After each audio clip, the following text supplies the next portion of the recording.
বিভিন্ন পদত থকা ভাৰতীয় জনতা পাৰ্টিৰ কাৰ্যকৰ্তাসকল, আজি বিশেষ কাৰণত আপোনালোকক কেন্দুকলাই ভৱনত আমন্ত্ৰণ জনাইছোঁ।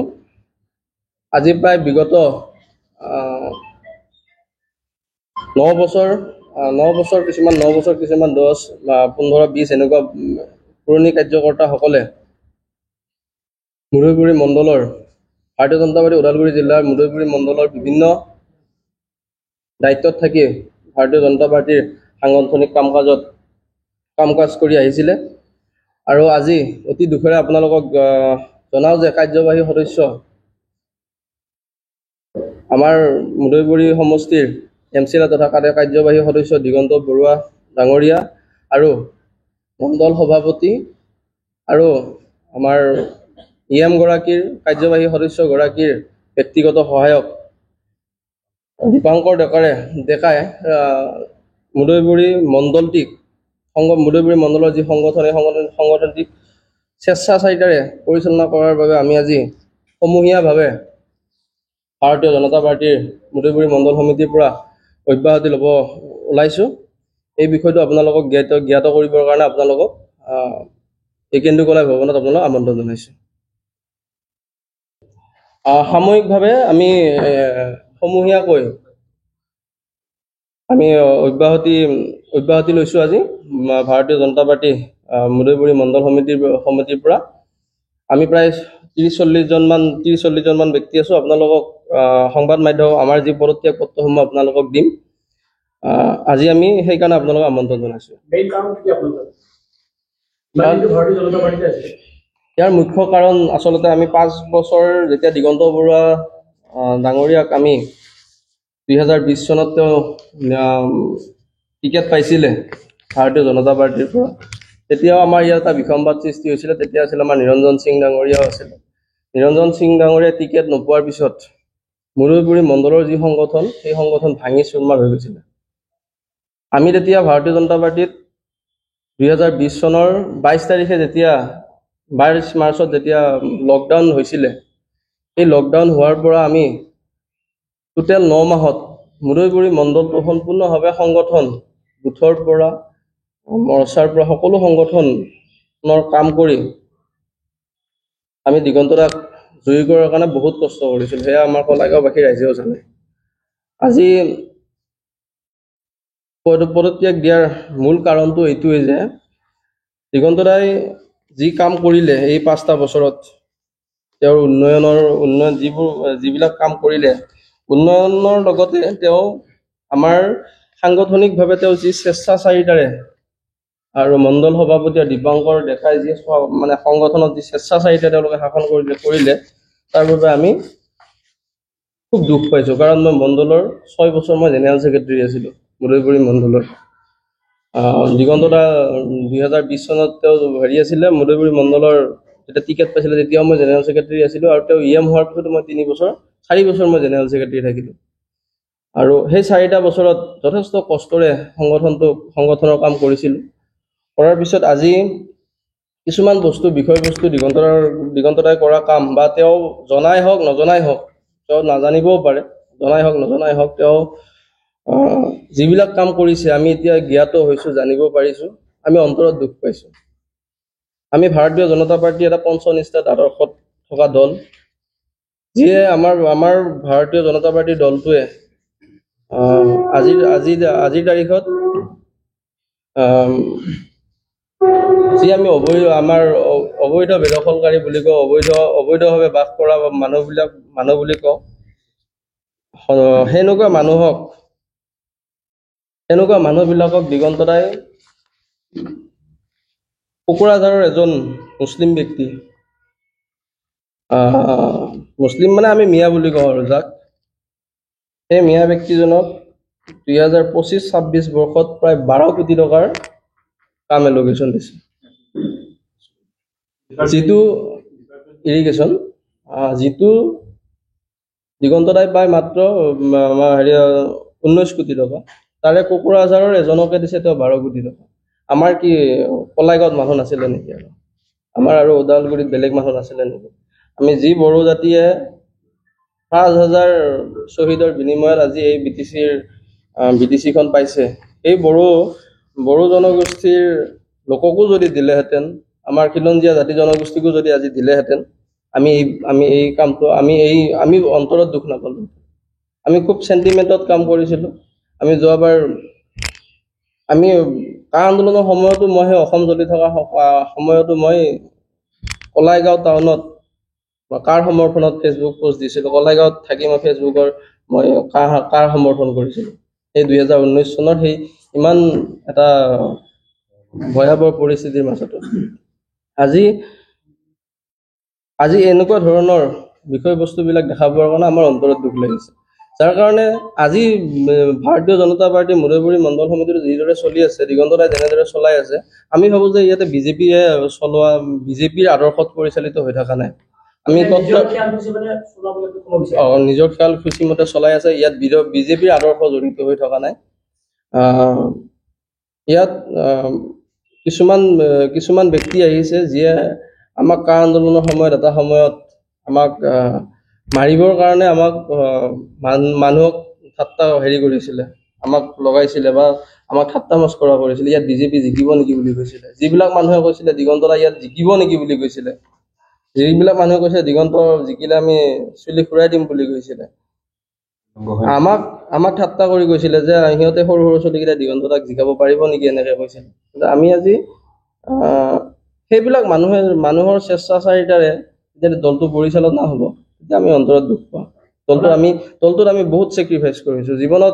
জীৱনত মই চাকৰি বাকৰি নিবিচাৰোঁ। মই 21 বছৰৰ পৰা বিজেপি কৰিছোঁ, যিটো মোৰ সোণালী সময় মই ভাৰতীয় জনতা পাৰ্টিক দিছোঁ। আজি খুব দুখ লাগিছে এই কথাবিলাক জানিব পাৰি। এইবিলাক কাম আজি 3 বছৰ ধৰি মই ভুগি আহিছোঁ। আপোনালোকে জানে যে ৰমেশ হাজৰিকা ডাঙৰীয়া যেতিয়া মুদৈপুৰী মণ্ডলৰ সভাপতি আছিল, দিগন্তৰাই আমাক মানসিকভাৱে বহুত আমাক কৰিছে, টৰ্চাৰ কৰিছে। যাৰ কাৰণে আজি ৰমেশ দা ওলাই গ'ল। তেওঁ এজন যোগ্য ব্যক্তিৰ কাৰণে BPL চিনি পাইছে, তেওঁক প্ৰাৰ্থিত্ব দিছে। আৰু আমিও আজি এই ভাৰতীয় জনতা পাৰ্টিৰ পৰা আমি অব্যাহতি লৈছোঁ।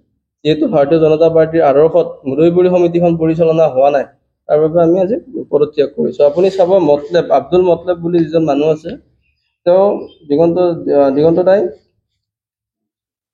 টোটেল 25-26ত 19 কোটি বা 12 কোটি টকা দিছে। 24-25ত প্ৰায় দিগন্ত দাই 18 কোটি নে 17 কোটি টকা পাইছিল। তাৰে তেওঁ 7 কোটি 30 লাখ টকা দিছে, এজন মিয়া ব্যক্তিক এজনক দিছে।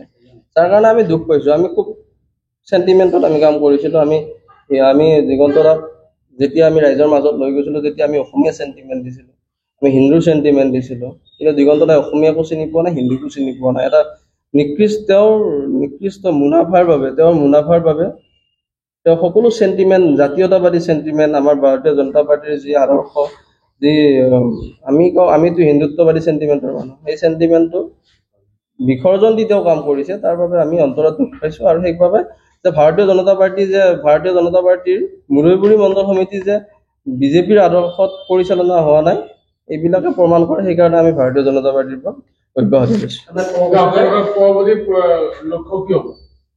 পৰৱৰ্তী লক্ষ্য আমি এতিয়া সিদ্ধান্ত লোৱা নাই। আমি ভাৰতীয় জনতা পাৰ্টিৰ পৰাহে আমি অব্যাহতি লৈছোঁ। আমি পৰৱৰ্তী সময়ত আমি যিহেতু বহুখিনি ব্যক্তি আছোঁ, আমি সকলোৱে আলোচনা কৰি আমি এজন ব্যক্তিক সমৰ্থন দিবও পাৰোঁ, নিদিবও পাৰোঁ। যদি মানুহখিনিয়ে কয় বোলে আমি আৰু ৰাজনীতিয়ে নকৰোঁ, আৰু কিছুমানে যদি কয় বোলে আমি ৰাজনীতিয়ে নকৰোঁ, কিন্তু আমি এনেকেই থাকিম, কিন্তু আমি কোনো ৰাজনীতিৰ লগত হয়তো জড়িত নহ'ব পাৰোঁ। বৰ্তমান সময়ত আপোনালোকে ভাৰতীয় জনতা পাৰ্টি মুদৈপুৰী পৰিষদীয় সমষ্টিৰ আমি সহায় কৰিব নোৱাৰিম। এইবিলাক আদৰ্শৰ কাৰণে আমি নোৱাৰিম। আমাৰ মনে নকয়, বিবেকে নকয় কাৰণে আমি সহায় কৰিব নোৱাৰিম।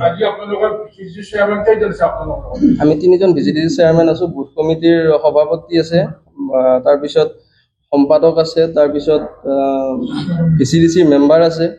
আমি এনেকৈ 30-35 জন মান।